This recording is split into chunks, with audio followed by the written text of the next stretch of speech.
When the Galactic Academy announced they were accepting humans into the student body, most of us thought it was a joke. Not a clever joke. Not even a good one, the kind of joke someone makes right before they get fired.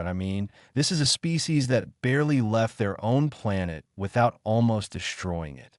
Multiple times. The number depends on who you ask. After the second nuclear incident, records get blurry. And yet, here, they were .admitted, .officially, .m, Y name is Thorn. I'm a Valkyrie. For eyes. Excellent pattern recognition. Superior depth tracking.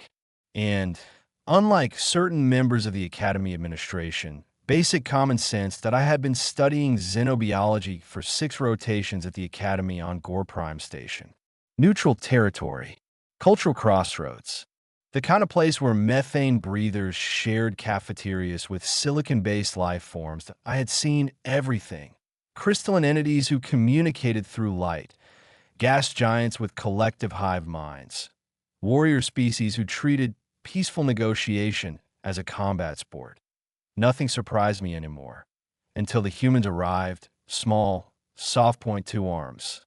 Just 2 forward-facing eyes like predators, but without claws. Without armor, without venom, and unnatural weapons. They looked unfinished. And of course, the loudest reaction came from the loudest being on campus. Fractus of COR prime, 0.7 feet of scale, and muscle 0.4 arms. Each capable of bending reinforced steel that a jaw built like his ancestors chewed rocks for sport. He had been undefeated in every physical trial for 2 full cycles. Combat tournament.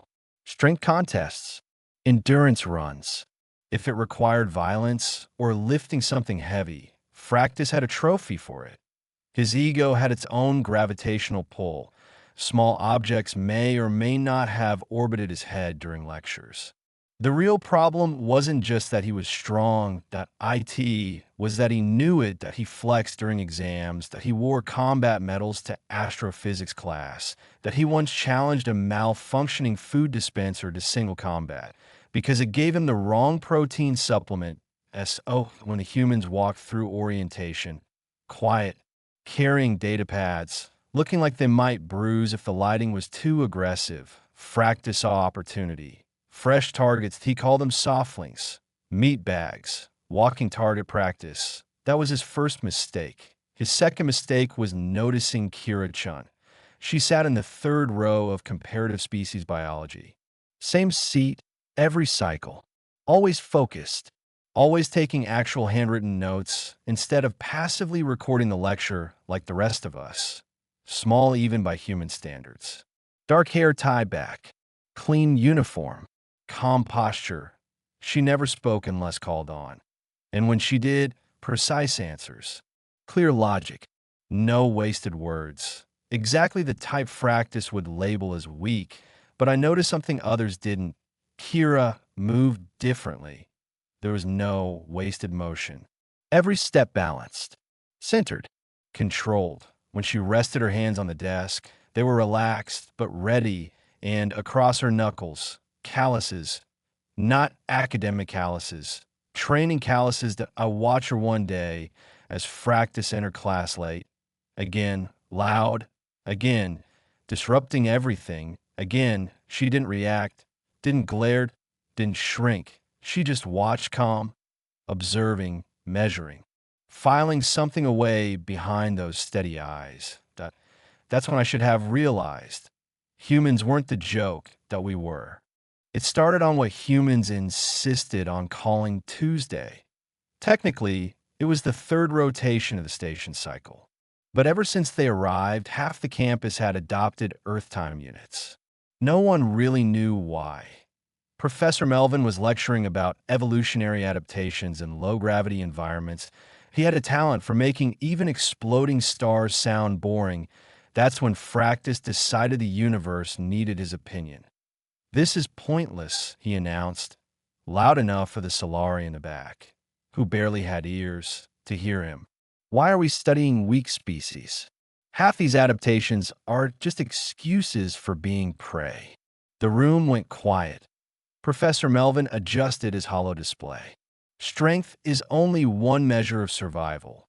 Mr. Fractus. Survival. Fractus laughed. It sounded like boulders grinding together. Humans have been in space for what? 50 cycles? We have conquered star systems for thousands of years. There are children playing with machines they barely understand. A few students shifted uncomfortably. The other two humans in class looked down at their desks. Kira kept writing. Smooth strokes. Even breathing.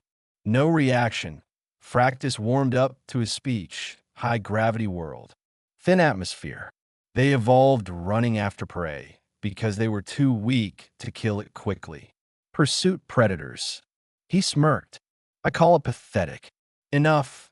The professor tried. IT was not enough. Fractus turned, pointed directly at Kira. Look at them. Sitting there like good little herbivores. No clothes. No armor. No venom. They bring tools to fights because their bodies are useless. The classroom fell completely silent. Everyone was watching her, waiting for anger, waiting for embarrassment, waiting for proof that humans were soft. Kira finished her sentence, set down her stylus, looked up. Are you done? She asked. Her voice wasn't loud, but it carried. Fractus grinned. Or at least, something on his face rearranged itself into what might pass for one. Not even close. He stood up, all 7 feet of him, scales catching the light. If your species is so capable, let's test it. You and me. Physical contest. Training arena. No excuses. The room exploded. Communicators came out instantly. A formal challenge. In the middle of class. This hadn't happened in cycles. Professor Melvin started protesting about regulations and approvals. Nobody listened. Fractus leaned closer to Kira. Maybe I'll go easy on you. Wouldn't want to break the fragile human. For the first time, something flickered in her eyes. Not anger. Not fear. Something patient. Training arena, she said calmly. After classes. Standard sparring rules. No weapons. First to submit or incapacitation. Fractus laughed again. You hear that? She accepts. Betting started before we even left the room. Point 10 credits. She cries. Point 20. She doesn't last 30 seconds. Point 50 credits before the end of the day. Nobody bet on the human. Well, almost nobody. I put 5 credits on Kira because the odds were excellent and because something about her calm bothered me. That'd be why the time classes ended. Half the station knew. The training arena transformed from a quiet conditioning space into something closer to a public execution. Point 3 levels of galleries filled with students, dozens of languages buzzing in the air.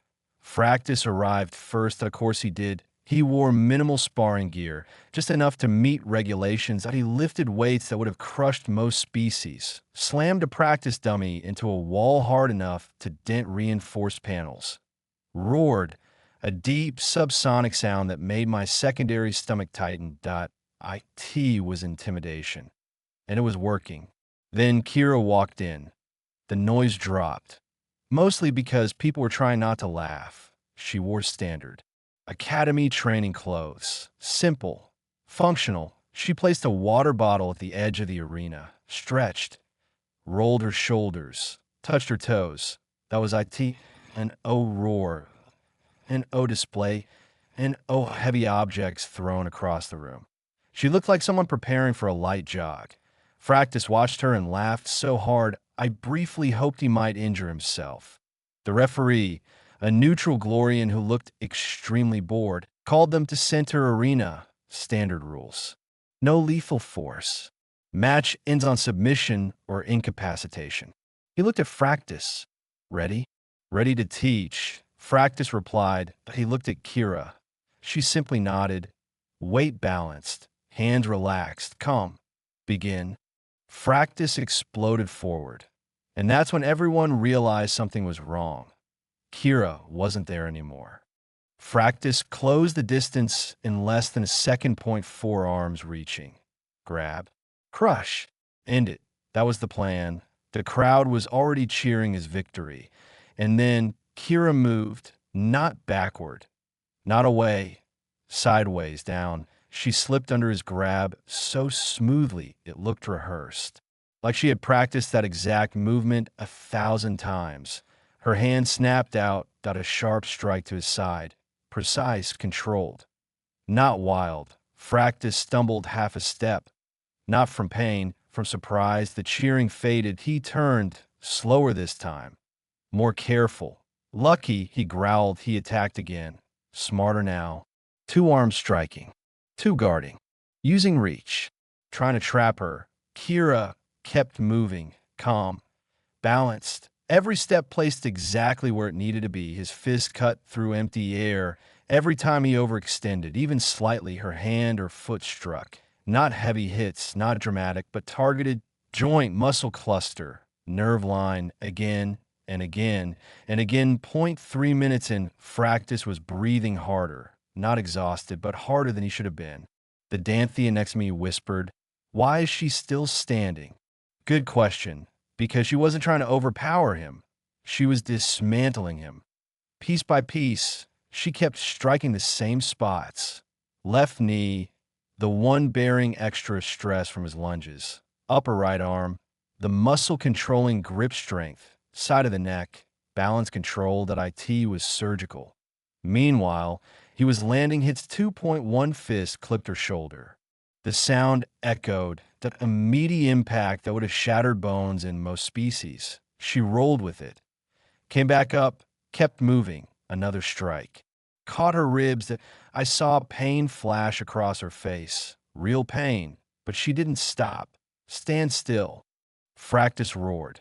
There was something new in his voice now. Desperation. Fight properly. Kira said nothing. She just kept moving, kept striking, kept forcing him to chase her. And then it hit me, oh no. She wasn't fighting his strength. She was fighting his stamina. Humans evolve on a high-gravity world. Thin atmosphere. They didn't win by being faster. They didn't win by being stronger. They won by not stopping. Persistence hunters, they chased prey across plains for hours, days, until the prey collapsed. And here in the arena, Fractus was the one being hunted. The crowd realized it too. The cheering stopped. The laughter died. Now it was silent. Watching, Fractus launched another attack, slower this time. Kira stepped inside his guard. Her elbow drove up in his jaw. Crack. His head snapped back. For the first time, I saw fear in his eyes. Not fear of pain, fear of losing. His knee was slowing him. His grip wasn't as tight. His balance was unstable. And Kira, her breathing was steady. Her movements unchanged. Yes, she was bruised. Yes, she was bleeding from a small cut near her eye. But she was still precise, still controlled, still patient. Fractus roared again. And this time he stopped thinking. All four arms came at once. Everything he had, all his strength, all his rage. Point one overwhelming blitz. In it now, Crusher IT was exactly what she had been waiting for. He landed a solid hit to her upper arm. She staggered. But the stagger was controlled, position, intentional.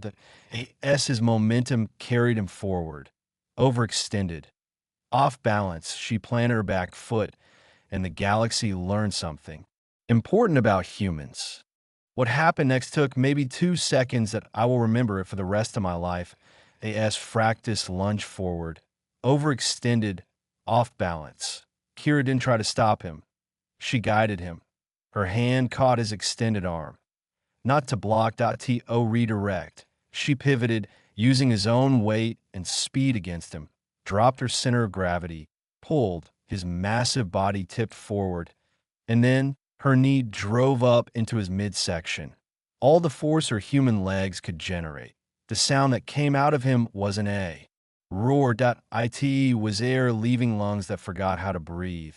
But she wasn't done. He folded forward. She spun, smooth, controlled.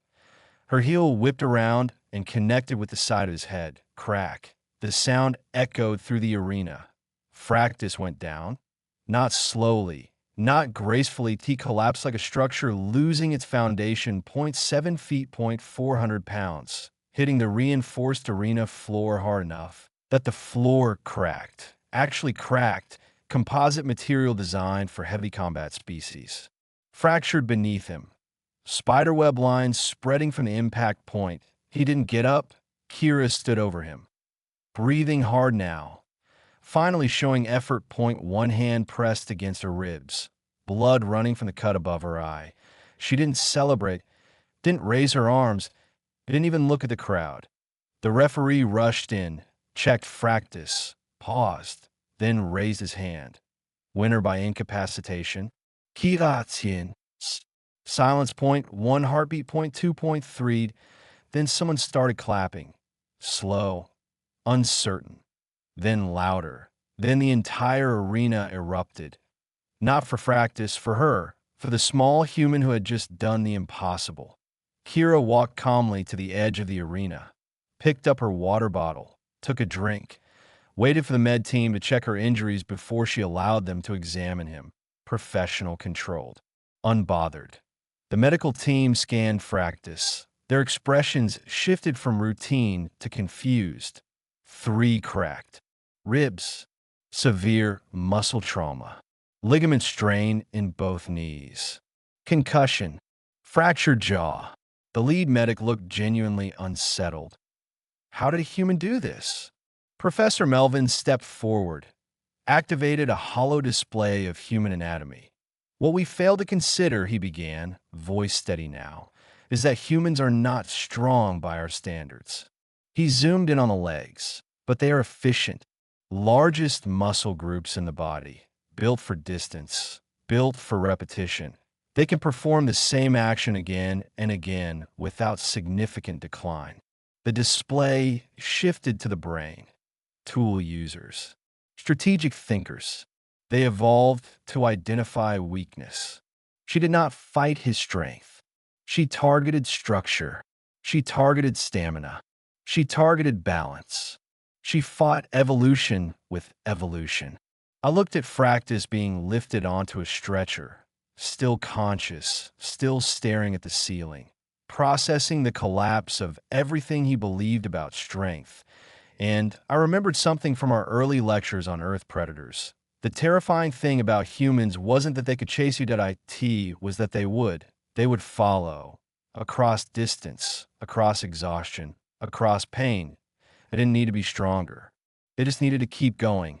And in that arena, Fractus had quit first. The story spread across Gord Prime Station before the medical team even finished sealing the cracks in the arena floor. WY morning, everyone knew WY afternoon. Everyone had a version. Some said she broke him with one strike. Some said she moved too fast to see. Some claimed she had hidden cybernetic enhancements. She didn't. The truth was simpler and far more uncomfortable. The humans were no longer eating alone in the cafeteria. Students who had laughed at them were now asking questions. Real questions about Earth, about survival, about how a species with no claws and no armor had reached the stars. Fractus returned to class a week later. Ribs healed, jaw repaired. Ego, under reconstruction, he sat in the back now, quiet, and flexing speeches about superior species. When he looked at Kira, there was something different in his eyes. Respect. Maybe fear. With Corins, it's hard to tell. The cracked section of arena flooring became a tourist attraction before maintenance finally replaced it. Someone created a full tactical breakdown of the fight, frame-by-frame analysis. Students studied it like ancient generals reviewing historic battles. And Kira, she went back to the third row. Same seat, same posture, same calm focus, taking notes, answering questions precisely as if she hadn't just rewritten interspecies politics in one afternoon. I finally gathered the courage to ask her something after class. Why did you accept the challenge? I said, you could have reported him. She adjusted the strap of her bag. Because he needed to learn, she said simply.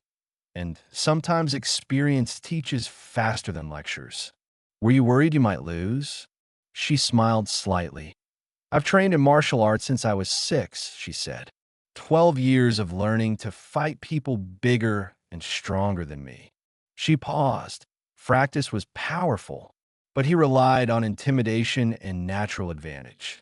He had never fought someone who refused to be intimidated. Then she added something I will never forget. My species didn't reach the stars by quitting when things looked impossible. We got here by being too stubborn to stop. That stayed with me, that we had judged humans by appearance, .by size, .by lack of natural weapons, that we measured strength in muscle, in armored, in raw force. But humans measured strength differently. They looked at impossible odds, that AT opponents larger, faster, stronger, and they said, not today. And then they kept going. The galaxy is still adjusting, still recalculating. But one thing is certain, in '01 at the Galactic Academy underestimates humans anymore. Not after Kirichin broke an undefeated Corn warrior in the middle of the arena.